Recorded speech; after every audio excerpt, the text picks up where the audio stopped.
September 480 BC. The narrow waters between the island of Salamis and the Attic mainland. Persian Admiral Aristobignes, half-brother to King Xerxes himself, stood on the command deck of his flagship, surveying what should have been the final act of Greek resistance. Behind him stretched over 600 warships, the largest naval force ever assembled in human history. Phoenician triremes with their distinctive purple sails, Egyptian galleys crewed by the pharaoh's finest sailors, Ionian Greeks pressed into Persian service, Cilician warships built for ramming, all converging on the cramped waters where the remnants of the Greek fleet had trapped themselves. The Persian prince couldn't suppress his satisfaction. The Greeks had made a fatal tactical error. They had bottled themselves in the Bay of Salamis, a confined space where their inferior numbers would be crushed by Persian mass. Xerxes himself sat on a golden throne on the slopes of Mount Agalios, ready to witness the destruction of the last Greek naval resistance. Within hours, the wooden walls of Athens would be nothing but driftwood, and the path to complete Persian domination of Greece would be clear. What Aristobignes didn't know, what none of the Persian commanders circling like sharks in those pre-dawn hours could have imagined, was that they were sailing into the most perfectly executed naval trap in ancient warfare. That those wooden walls were about to shatter the largest empire the world had ever seen. That within hours, Persian naval supremacy would lie shattered in the blood-dark waters of Salamis, and the course of Western civilization would be decided by Greek oars, Greek tactics, and one man's absolutely brilliant understanding of how to turn weakness into devastating strength. The story of Salamis doesn't begin in September 480 BC. It begins 3 years earlier in the silver mines of Laurion, where Athenian slaves were extracting wealth from the earth that would change the trajectory of history. In 483 BC, miners struck an extraordinarily rich vein of silver, yielding a windfall that could have made every Athenian citizen wealthy. The Democratic Assembly debated how to distribute this sudden fortune. The obvious choice, supported by most citizens, was to divide it equally, giving each man 10 drachmas, a substantial sum. Then Themistocles stood to speak. Themistocles was not typical Athenian aristocracy. His mother was a foreigner, possibly a Thracian, which made him socially inferior to the blue bloods who dominated Athenian politics. He had clawed his way to prominence through sheer intelligence and political cunning. He understood what his aristocratic rivals didn't, that the future of Greek warfare lay not on land, but on the sea. His proposal was radical: use the entire windfall to build warships. Not just a few ships, but 200 triremes, doubling Athens' naval capacity in a single construction program. The cost would be enormous, approximately 8,000 talents of silver. The political opposition was fierce. Athens was a land power. Her strength lay in her hoplites, her heavily armoured infantry who had proven their worth at Marathon just 10 years earlier. Why waste resources on ships when Athens had the finest soldiers in Greece? Themistocles made his argument with characteristic cunning. He didn't mention Persia, knowing that after Marathon many Athenians believed the Persian threat had been neutralised. Instead, he focused on Athens' nearby rival, Aegina. The island state had been raiding Athenian commerce and possessed a powerful fleet. Naval expansion, Themistocles argued, was necessary to defeat Aegina and protect Athenian trade. The assembly, swayed by immediate concerns rather than distant threats, voted to approve the naval program. Themistocles had sold his vision by hiding its true purpose. He wasn't building a fleet to fight Aegina. He was building the weapon that would save Greece from Persian conquest. The trireme was the cutting-edge military technology of its age, as revolutionary as the battleship would be 2,400 years later. Each vessel stretched 120 feet long but only 18 feet wide, a slender profile designed for speed and maneuverability. The name trireme came from its 3 levels of oars, with 170 rowers arranged in a precise configuration that allowed maximum power in minimum space. The top level, the threnites, rowed through an outrigger that extended beyond the hull. The middle level, the zigites, rowed through ports in the hull's side. The lowest level, the thalamites, rowed just above the waterline, their oars emerging through leather sleeves that prevented water from entering. This arrangement allowed 170 men to generate enough power to propel the vessel at speeds up to 9 knots, fast enough to execute the trireme's primary weapon, the ram. The ram was a bronze-sheathed extension of the keel, shaped like a boar's snout and reinforced with massive timbers.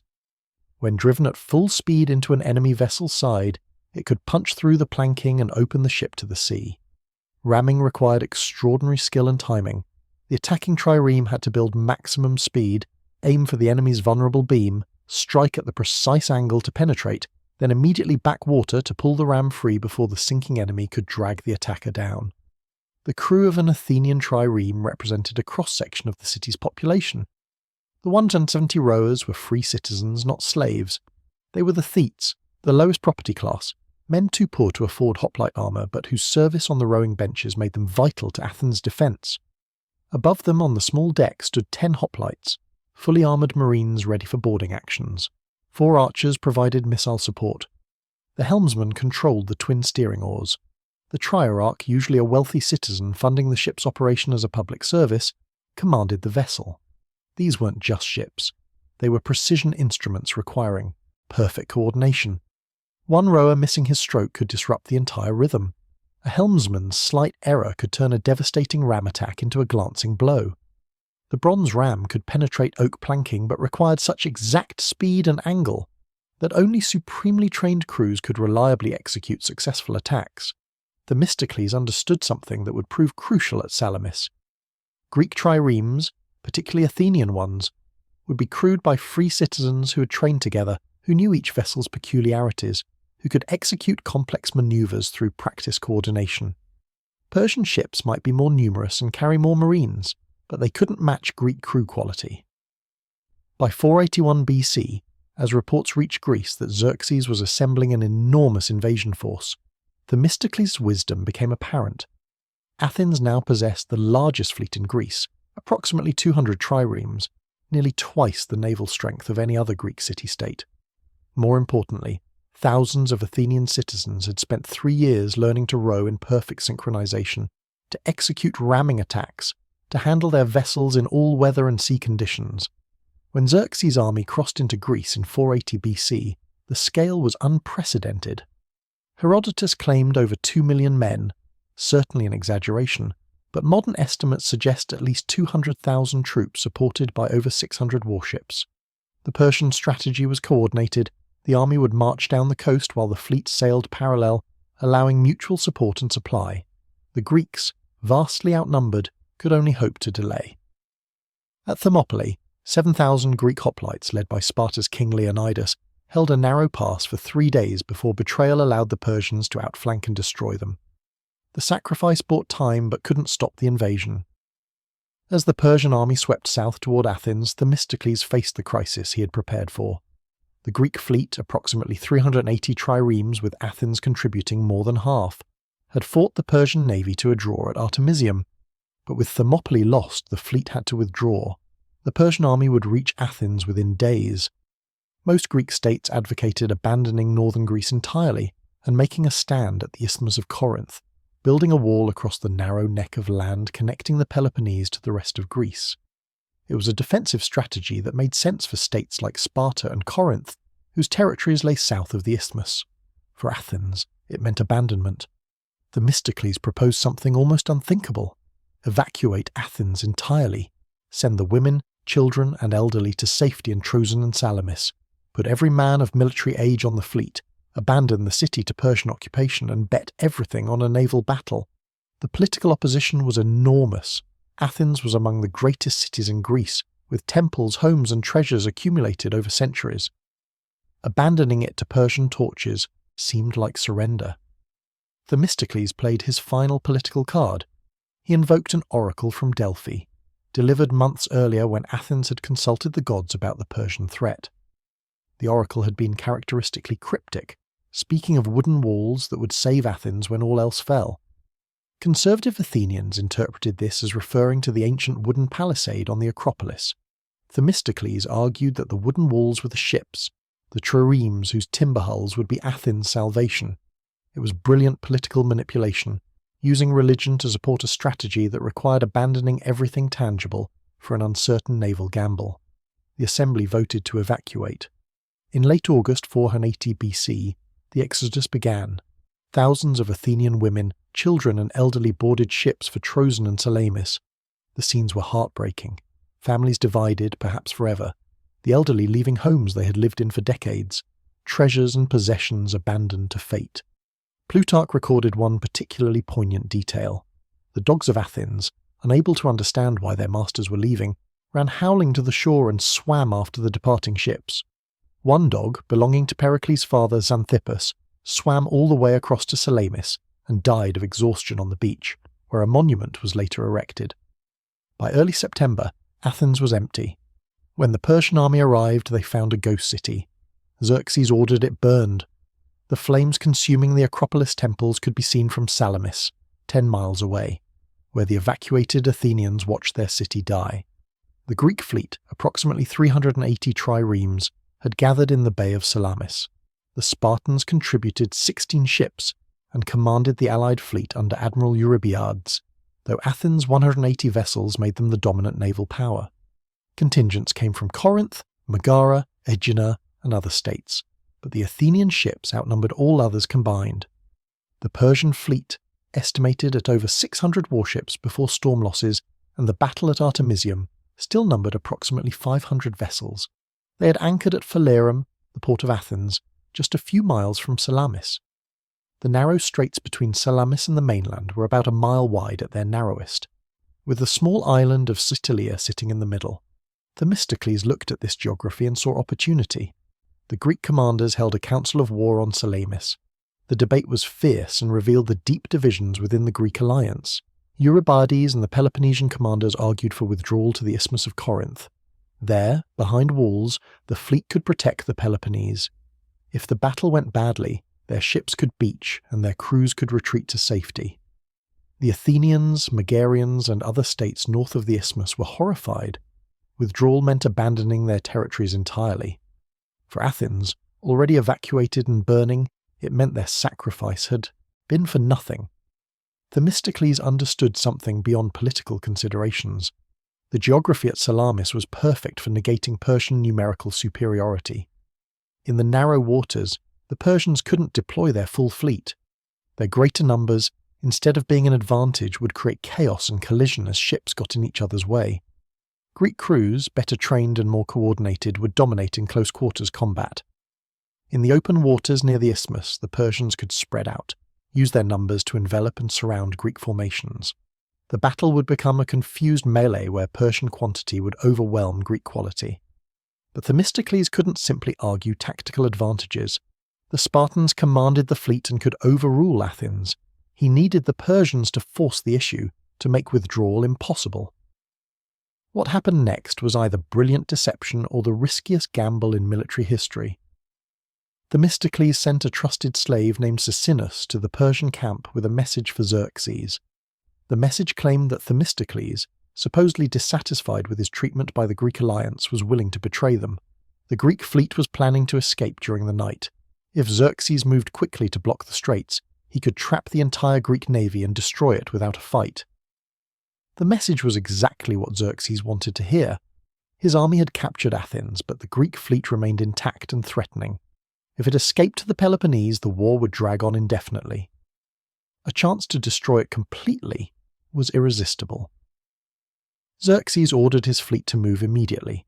Egyptian squadrons were sent to block the western exit from the bay. The main Persian fleet would advance through the eastern straits at dawn, catching the Greeks as they attempted to escape. To ensure his commanders fought with proper motivation, Xerxes had his throne placed on the slopes of Mount Aigaleos, overlooking the straits, where he could watch the battle and identify cowards who failed to engage. The Persian fleet moved into position during the night of September 22, 480 BC. Approximately 500 warships advanced toward the narrow straits, their crews confident that dawn would bring the destruction of Greek naval power. At some point during that night, the Greek commanders on Salamis learned that the straits were blocked. Whether Themistocles had planned this or genuinely feared the Persians might have discovered genuine intelligence about a planned Greek withdrawal, the effect was the same. Withdrawal was now impossible. The Greek fleet would fight at Salamis whether the Peloponnesians liked it or not. As dawn broke on September 23, 480 BC, the Greek fleet was drawn up in line of battle facing east toward the Persian advance. The exact formation is debated by historians, but the general arrangement is clear. The Athenian squadron, approximately 180 ships, held the left wing nearest to the Attic shore. The Spartans, Aeginetans and Megarians held the centre and right. The entire line was perhaps 2 miles long, stretched across the narrowest part of the straits. The Greeks appeared to be retreating, backing water and moving west, deeper into the bay. It looked like panic, like ships trying to escape the Persian advance but having nowhere to go. The Persian fleet saw fleeing enemy vessels and pushed forward to attack. Aristobignes, commanding the Phoenician squadron on the Persian right wing, drove his ships forward most aggressively. The Phoenicians were considered the finest sailors in the Persian navy, and Aristobignes had orders from Xerxes to distinguish himself. His squadron pressed into the straits, chasing the retreating Athenians. Behind the Phoenicians came the Ionian Greek squadrons, then Egyptians, Cilicians, Cypriots, a multinational fleet that filled the narrow waters ship after ship after ship. This was the moment Themistocles had engineered. The Persian fleet, in their eagerness to catch the retreating Greeks, had pushed hundreds of ships into confined waters. They were bunched together, unable to maneuver, the rear ships pushing forward while the front ships tried to engage. Then the Greeks stopped retreating.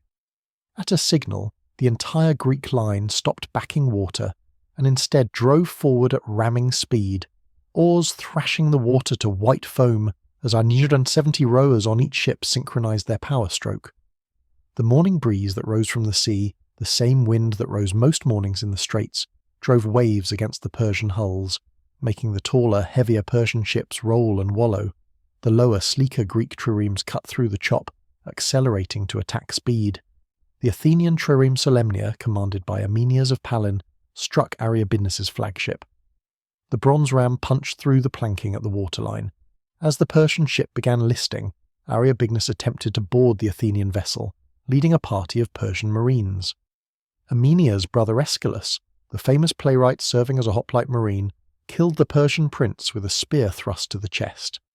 Aristobignes, half-brother to the King of Kings, died on a Greek deck in the opening minutes of the battle. All across the line, Greek rams struck Persian hulls.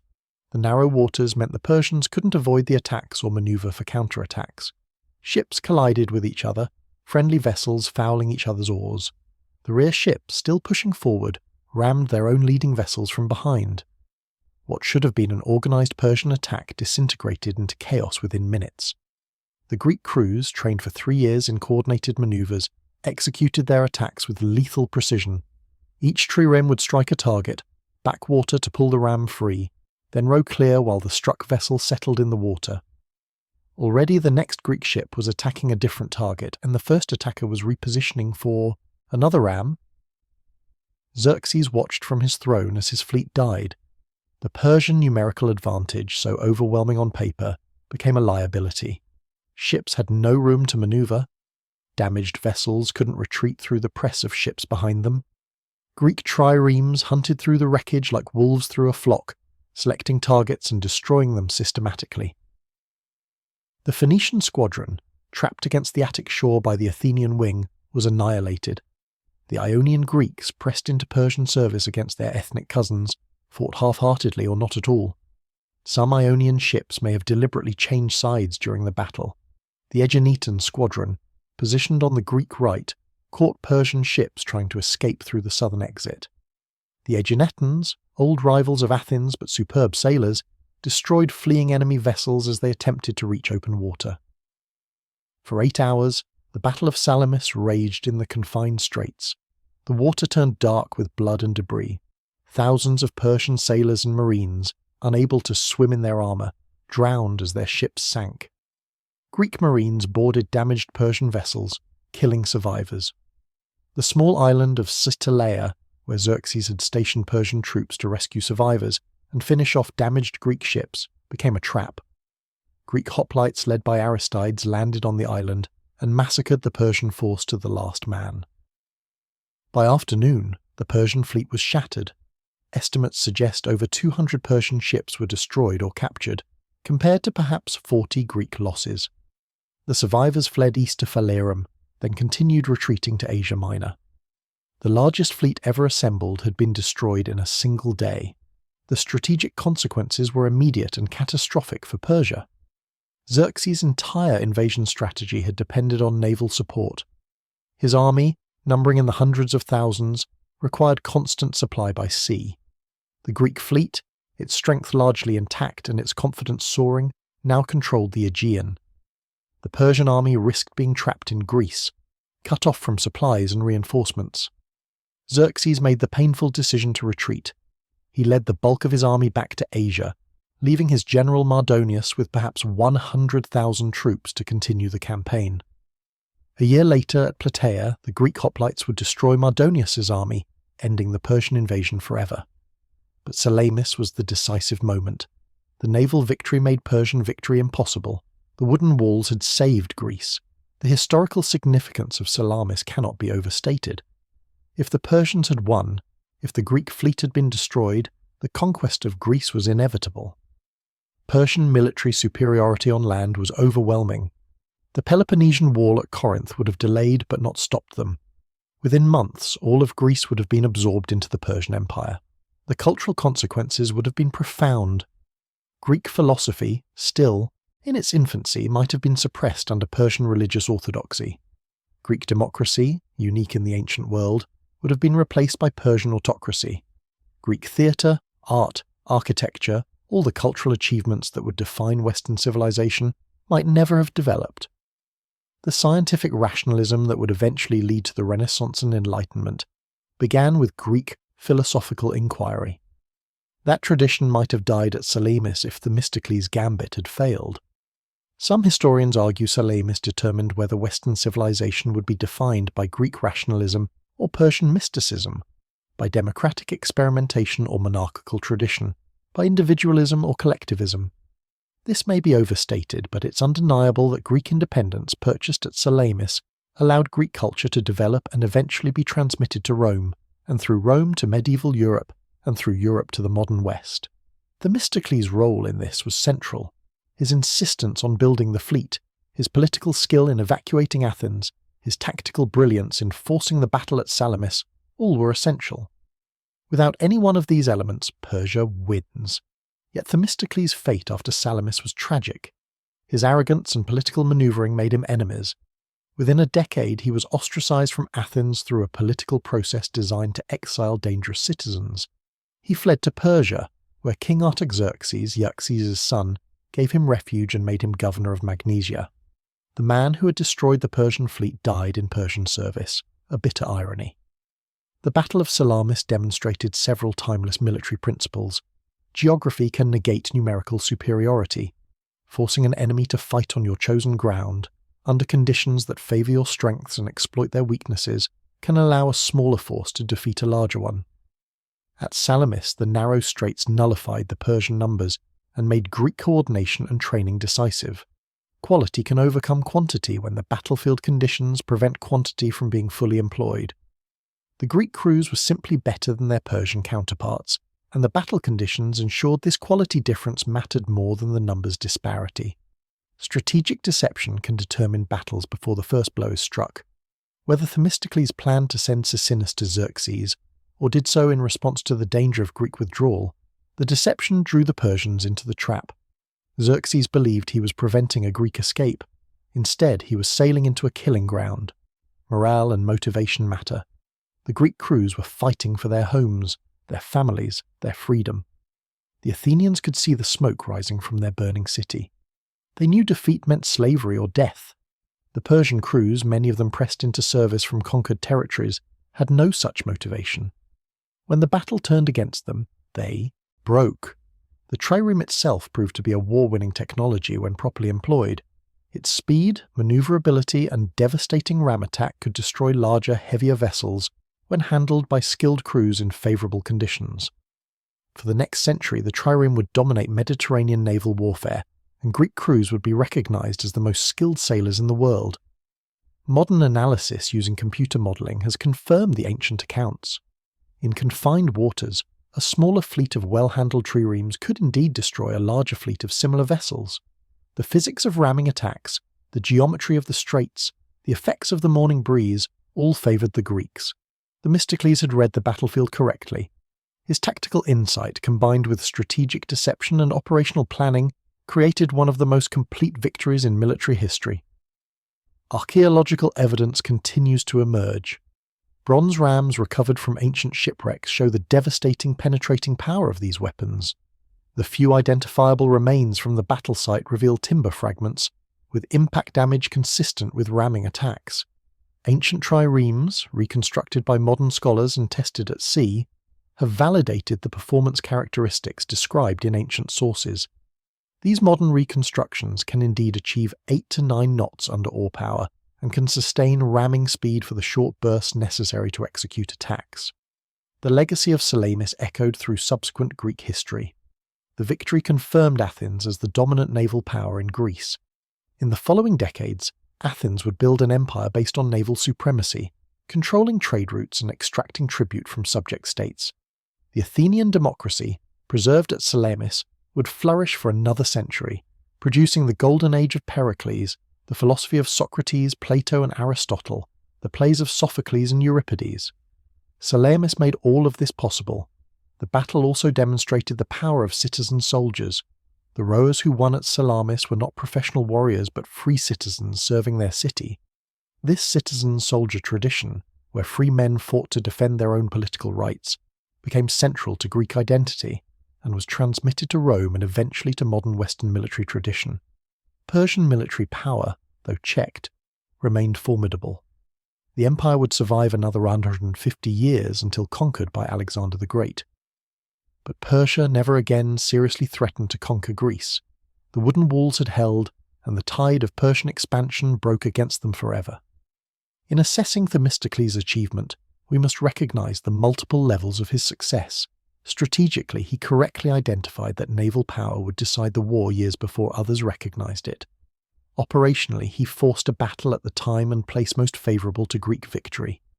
Tactically, he employed deception to draw the Persians into the trap and positioned his fleet to exploit every geographical and technical advantage. Politically, he overcame enormous opposition to pursue his strategy, evacuating Athens and risking everything on a single naval battle. Few commanders in history have operated successfully at all these levels simultaneously. The rowers who pulled the oars that morning in September 480 BC had no idea they were determining the future of Western civilization. They were frightened men, many of them rowing into combat for the first time, facing the largest fleet ever assembled. They knew their families watched from Salamis. They knew their city was burning. They knew that defeat meant death or slavery. When the signal came to attack, they pulled their oars in the synchronized rhythm they had practiced for 3 years. They drove their bronze rams through Persian hulls. They turned their triremes with practiced precision for another attack. They fought for 8 hours in confined waters thick with blood and wreckage, and when the sun set that evening, they had broken the Persian Empire's naval power forever. The wooden walls had held. The Persian fleet had been stopped cold, and the course of history had turned in the narrow waters between Salamis and the Attic shore, decided by Greek oars, Greek tactics, and Themistocles' brilliant understanding that sometimes the only way to win is to risk everything on a single perfect plan executed in a killing ground of your own choosing. The Persian survivors limping back to Phalerum that evening carried with them a terror that would reshape naval warfare for generations. The ships that made it back were shattered hulks, their crews traumatized, their commanders dead or disgraced. Xerxes, watching from his throne as his fleet disintegrated, had witnessed something no Persian king had experienced in living memory: total, undeniable defeat at the hands of a numerically inferior force. The immediate aftermath revealed the completeness of the Greek victory. Persian bodies washed up on the shores of Salamis and Attica for days. The beaches were littered with wreckage, broken oars, torn sails, the detritus of 200 destroyed warships. Greek search parties recovered valuable bronze rams from sunken Persian vessels, melting them down for new weapons. The Athenians dedicated one captured Persian ship as a trophy to Poseidon, beaching it near the temple at Sunion, where it remained for decades as a reminder of the victory. The psychological impact on both sides was profound. For the Greeks, Salamis transformed the war from a desperate defensive struggle into something winnable. The Persian army, which had seemed invincible after crushing Leonidas at Thermopylae and burning Athens, suddenly appeared vulnerable. If the mighty Persian fleet could be destroyed in a single day, perhaps the army could be defeated as well. For the Persians, Salamis shattered the aura of invincibility that had carried them through decades of conquest. The empire that had subjugated Egypt, Babylon, Lydia, and countless other kingdoms had been humiliated by a coalition of Greek city-states whose combined population was smaller than a single Persian province. The professional sailors of Phoenicia, considered the finest in the world, had been butchered by Greek amateurs rowing citizen-manned vessels. Xerxes' response revealed the strategic catastrophe. Within days of the battle, he began preparing for withdrawal. His brother-in-law Mardonius, commanding the army's Persian and Median contingents, argued for continuing the campaign. The army remained intact and vastly outnumbered any force the Greeks could field. But Xerxes understood what Mardonius didn't. Without naval support, the army was trapped. The logistics were brutal. An army of 100,000 men, let alone the larger force Xerxes had brought to Greece, consumed enormous supplies daily. Grain, water, fodder for horses and pack animals, replacements for worn equipment, all had to be transported continuously. The Persian supply system had relied on ships sailing parallel to the army's march, landing supplies at coastal depots. With the fleet shattered and the Greek navy now dominant, this system was broken. More dangerous was the threat to the Hellespont bridges. Xerxes had crossed into Europe on boat bridges spanning the straits between Asia and Europe.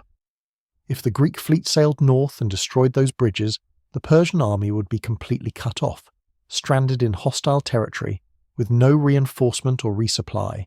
The entire force could be slowly starved into surrender or destruction. Xerxes made the only logical decision. He would withdraw with the bulk of the army, leaving Mardonius with a picked force to winter in Greece and continue the campaign next spring. The retreat began in October 480 BCE, just weeks after Salamis. Xerxes led perhaps 150,000 troops back across the Hellespont, leaving Mardonius with an estimated 100,000 men, still a formidable force. The Greek response to Salamis showed both the strengths and weaknesses of their political system. The victory had been won by unified action, but the unity immediately began fracturing. The Spartans, whose contribution of 16 ships had been minimal, claimed credit for the victory because their admiral Eurybiades had commanded the combined fleet. The Athenians, who had contributed half the Greek ships and whose strategy had won the battle, were furious at being denied proper recognition. Themistocles in particular found himself caught in the political aftermath. He had been the architect of victory, but his arrogance and his manipulation of the Greek alliance had made him enemies. When votes were taken for the most valuable commander at Salamis, every Greek contingent voted for their own admiral first, but Themistocles received the second most votes from nearly everyone, a backhanded recognition of his crucial role. The Spartans, aware of the political tensions and wanting to maintain Greek unity, invited Themistocles to Sparta and awarded him unprecedented honours. They gave him a crown of olive leaves, the traditional prize for athletic victors, and presented him with the finest chariot in Sparta. When he departed, the Spartan royal guard escorted him to the border, an honour never before given to a foreigner. It was a brilliant political move, acknowledging Themistocles' achievement while maintaining Spartan prestige. But the war wasn't over. Mardonius spent the winter of 480 to 479 BC in Thessaly, maintaining his army and attempting to split the Greek alliance.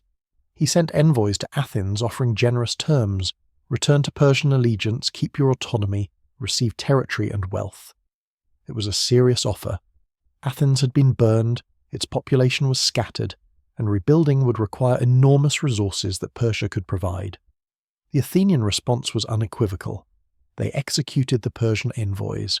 When the Spartans, nervous about possible Athenian defection, sent their own embassy urging Athens to reject the Persian offer, the Athenian assembly gave an answer that Herodotus recorded.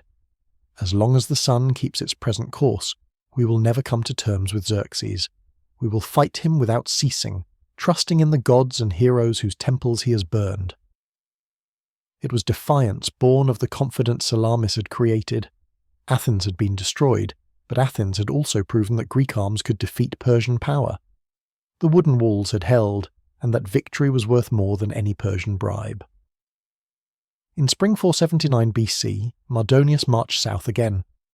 Athens, still largely evacuated, was occupied and burned a second time. The Persians were systematically destroying any building still standing, ensuring that even if Athens survived the war, it would take decades to recover. But Mardonius knew that without naval support he couldn't hold Greece indefinitely. He needed a decisive land victory to break Greek resistance before the campaigning season ended. The Spartans, finally recognizing the existential threat, mobilized their full military strength. Under Regent Pausanias, commanding on behalf of the young King Pleistarchus, the Spartans led a Greek coalition army of approximately 110,000 men north from the Peloponnese. It was the largest Greek army ever assembled, drawing contingents from over 30 city-states. The two armies met near Plataea in Boeotia in August 479 BC. The battle that followed was a brutal infantry clash that lasted all day.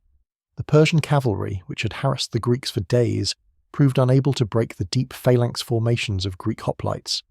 The Persian infantry, lacking the heavy armour and long spears of the Greeks, were systematically slaughtered in close combat. Mardonius himself was killed in the fighting, struck down by a Spartan warrior named Arimnestos. With their commander dead, the Persian army broke and fled to their fortified camp. The Greeks stormed the camp and massacred the defenders. Of the 100,000 Persian troops at Plataea, perhaps 40,000 survived to retreat back to Asia. It was a catastrophic defeat that matched Salamis in strategic importance.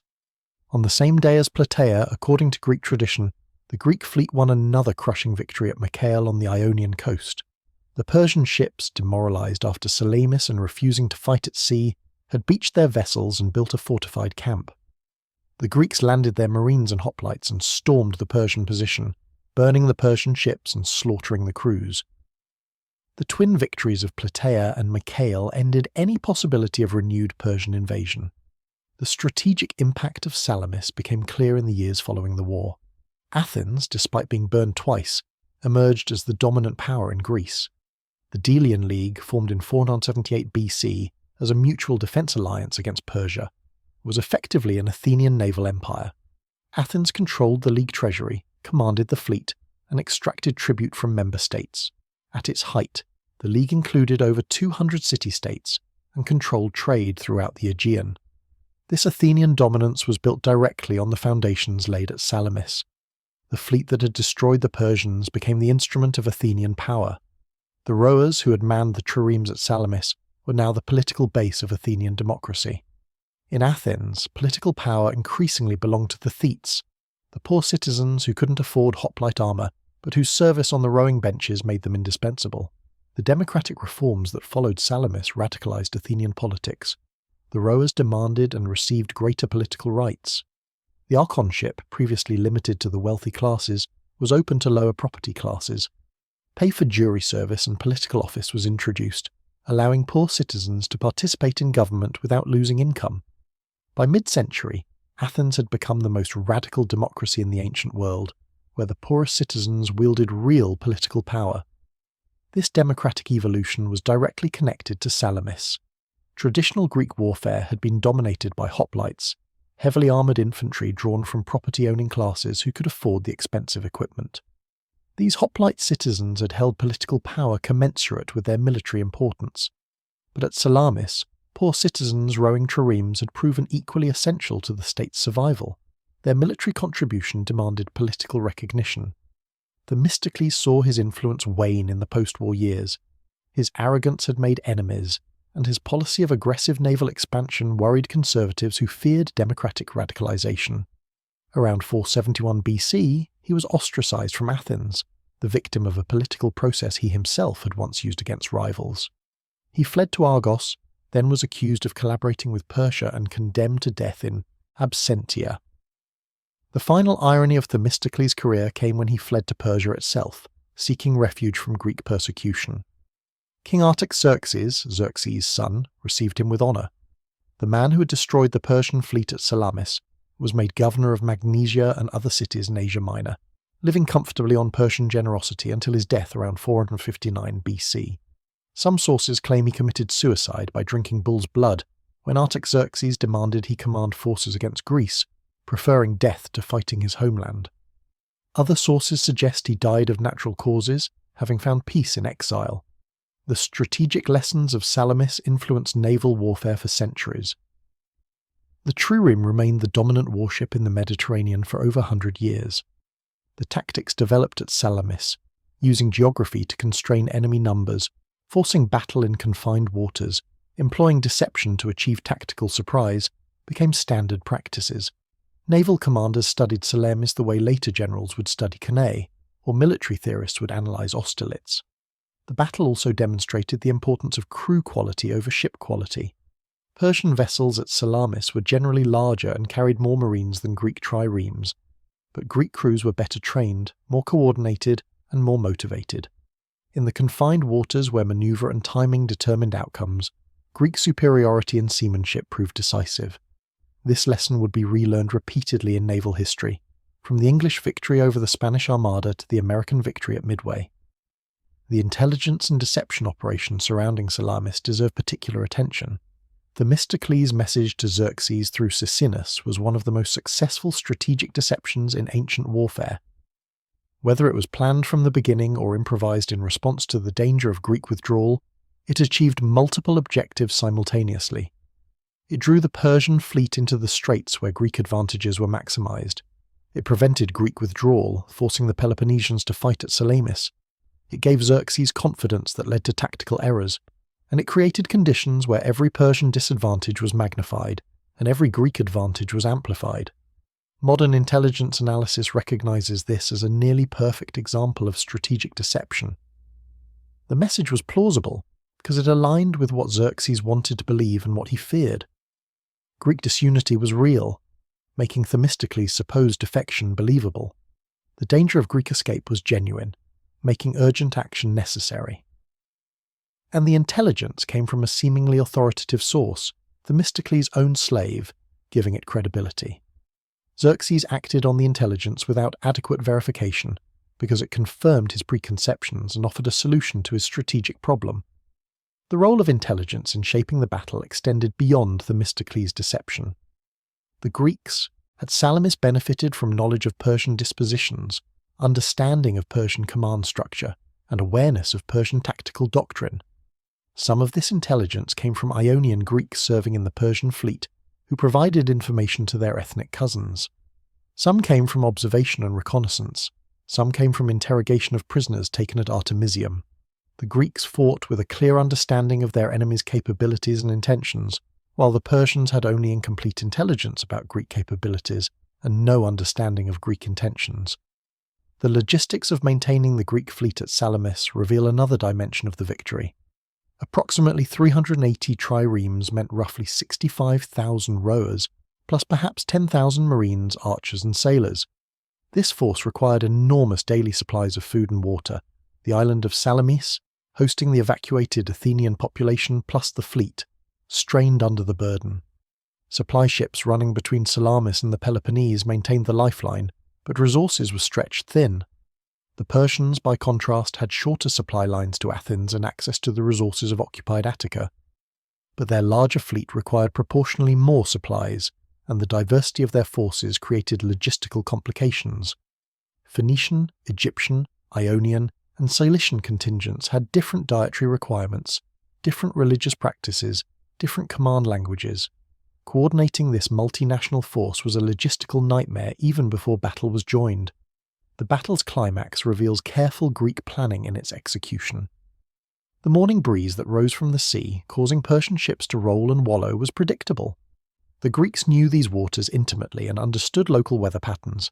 They timed their attack to exploit this advantage, striking when the breeze made Persian vessels less stable and less maneuverable. This attention to environmental factors, using weather and tide as tactical weapons, demonstrated sophisticated naval thinking. The psychological dimension of the battle deserves emphasis. The Greek crews rowing into combat could see their families watching from Salamis. They could see smoke rising from burning Athens. They knew defeat meant slavery or death for everyone they loved. This created motivation that no amount of Persian discipline could match. When individual Greek rowers faltered with exhaustion during the 8-hour battle, the knowledge of what defeat meant drove them to continue. The Persian crews, many of them pressed into service from conquered territories, had no such motivation. The Ionian Greeks in Persian service were fighting their own cousins. The Phoenicians were thousands of miles from home, serving an empire that had conquered their cities. The Egyptians had been subjugated by Persia just decades earlier.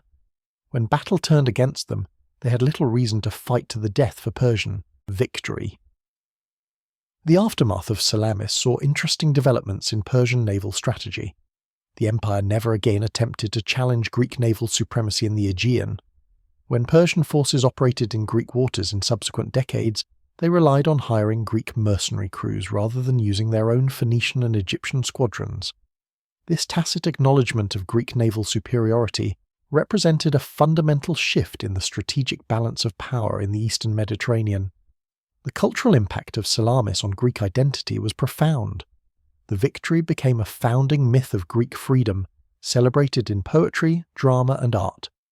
Aeschylus, who had fought in the battle as a marine, wrote The Persians just 8 years after Salamis, a tragedy depicting the battle from the Persian perspective and emphasizing Greek triumph over Asian despotism. The play presented Salamis as a victory of free men over slaves, of Greek courage over Persian numbers, of divine justice over human hubris. This narrative of Salamis as a clash between freedom and tyranny became central to Greek political identity. Athens in particular used the memory of Salamis to justify its own imperial ambitions. The city that had sacrificed itself, evacuating and allowing its destruction to save Greece, claimed the right to lead Greece against any future Persian threat. This argument, initially persuasive, eventually contributed to Athenian imperialism that would lead to the Peloponnesian War and Athens' eventual downfall. The technical evolution of the trireme after Salamis reflected lessons learned in the battle. Post-war Greek triremes featured reinforced rams capable of deeper penetration. Underwater sections were increasingly sheathed in bronze to prevent fouling and increase speed. Deck configurations were modified to carry more marines, acknowledging that boarding actions remained important even when ramming dominated. By the mid-5th century, the trireme had evolved into a more formidable weapon than the vessels that fought at Salamis. Naval tactics also evolved.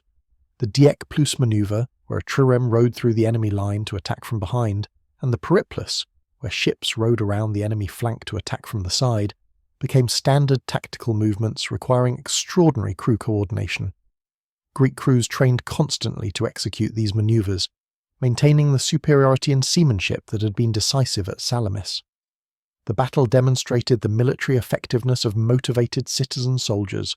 The rowers at Salamis weren't professional warriors or pressed conscripts, but free citizens defending their homes. This citizen-soldier tradition, where military service was a civic duty and military success was tied to political rights, became fundamental to Western military tradition. The link between military service and citizenship, established in the Greek polis and reinforced at Salamis, would be transmitted to Rome and eventually to modern Western democracies. The economic impact of Salamis on Athens was transformative. The city's dominance of the Delian League brought enormous wealth. Tribute from subject states, control of trade routes, and leadership of the Greek world made Athens spectacularly rich. This wealth funded the reconstruction of the city on a scale far grander than before the Persian invasion. The Parthenon, the Propylaea, the Erechtheion, and other monuments of the Periclean building program were paid for with imperial revenues that flowed from naval dominance established at Salamis. The philosophers, playwrights, and artists of Athens' Golden Age worked in a city whose prosperity and security were built on wooden walls. Socrates, Plato, Aristophanes, Sophocles all flourished in a cultural environment made possible by the victory at Salamis. The philosophical inquiry that questioned traditional values, the dramatic innovations that explored human nature, the artistic achievements that defined classical aesthetics, all developed in a city secure in its naval power and confident in its democratic institutions.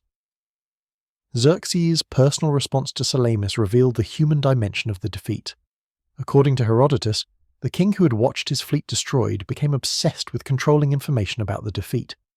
Messengers bringing news of the disaster were executed to prevent the story from spreading. Xerxes commissioned a bridge across the Hellespont built of ships, only to have it destroyed by storm, leading him to order the sea whipped and branded with hot irons for disobedience.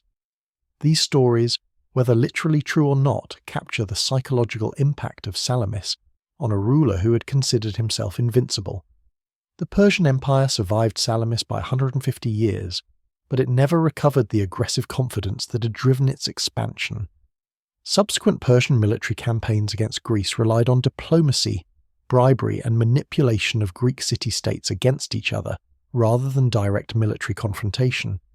The empire that had sought to conquer Greece became content to keep the Greeks divided and weak, a defensive strategy acknowledging that direct conquest was impossible. The long-term strategic impact of Salamis was to preserve an independent Greece that would eventually produce Alexander the Great.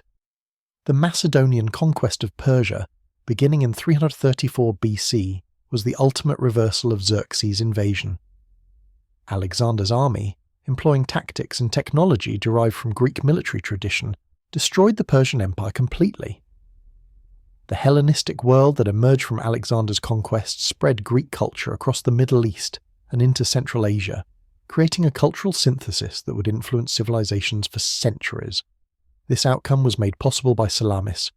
If Xerxes had conquered Greece in 480 BC, there would have been no independent Greek states to develop the military and political traditions that produced Macedonia's army.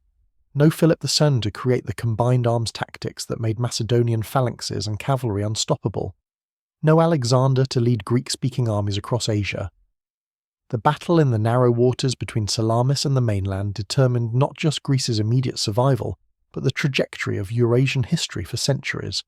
The naval architecture lessons of Salamis influenced Mediterranean shipbuilding for generations. The success of the trireme design validated the low freeboard, ram-armed galley as the dominant warship type. For over a century, Mediterranean naval warfare would be decided by fleets of triremes fighting in close quarters, employing ramming and boarding tactics perfected at Salamis. Only the development of larger quadriremes and quinquiremes in the 4th century BC would challenge the trireme's dominance. The political lessons of Salamis were more ambiguous. The battle had proven that unified Greek action could achieve what individual city-states could never accomplish alone. But Greek unity proved impossible to maintain in the absence of an external threat. Within 50 years of Salamis, Athens and Sparta were locked in the catastrophic Peloponnesian War that would devastate both and leave Greece vulnerable to Macedonian conquest. The wooden walls that had saved Greece from Persia couldn't protect Greeks from themselves. Themistocles' legacy remains controversial. His strategic vision saved Greece, but his political methods were manipulative, and his personal arrogance alienated allies. His willingness to lie, deceive, and manipulate for strategic advantage raises ethical questions that modern observers still debate. Was his deception of Xerxes brilliant strategy, or dishonourable trickery? Was his manipulation of the Greek alliance justified by circumstances, or an abuse of the trust placed in him? These questions have no definitive answers, but they remind us that even the most successful strategies involve moral compromises. The memory of Salamis remained vivid in Greek consciousness for centuries. Orators invoked the battle when arguing for naval investment or democratic reforms. Historians analysed it as an example of strategic brilliance. Philosophers used it to explore questions of courage, sacrifice, and civic duty. The wooden walls of Themistocles became a symbol of how intelligence, preparation, and willingness to take risks could overcome overwhelming odds. In the final analysis, Salamis stands as one of history's most decisive naval battles, ranking with Actium, Lepanto, Trafalgar, and Midway as an engagement that fundamentally altered the course of civilization. The wooden walls of Athens, brought into being by Themistocles' vision and political skill manned by free citizens fighting for their homes, had stopped the Persian Empire cold in the narrow waters between Salamis and the Attic shore. The victory preserved Greek independence, enabled the flourishing of classical civilization, and determined that Western culture would be shaped by Greek philosophy, democracy, and rationalism rather than Persian autocracy and mysticism. The thunder of bronze rams striking wooden hulls in September 480 BC echoed across centuries, its reverberations felt in every democratic institution, every philosophical inquiry, every assertion of individual liberty that would follow. Themistocles' wooden walls had held, and the world was changed forever.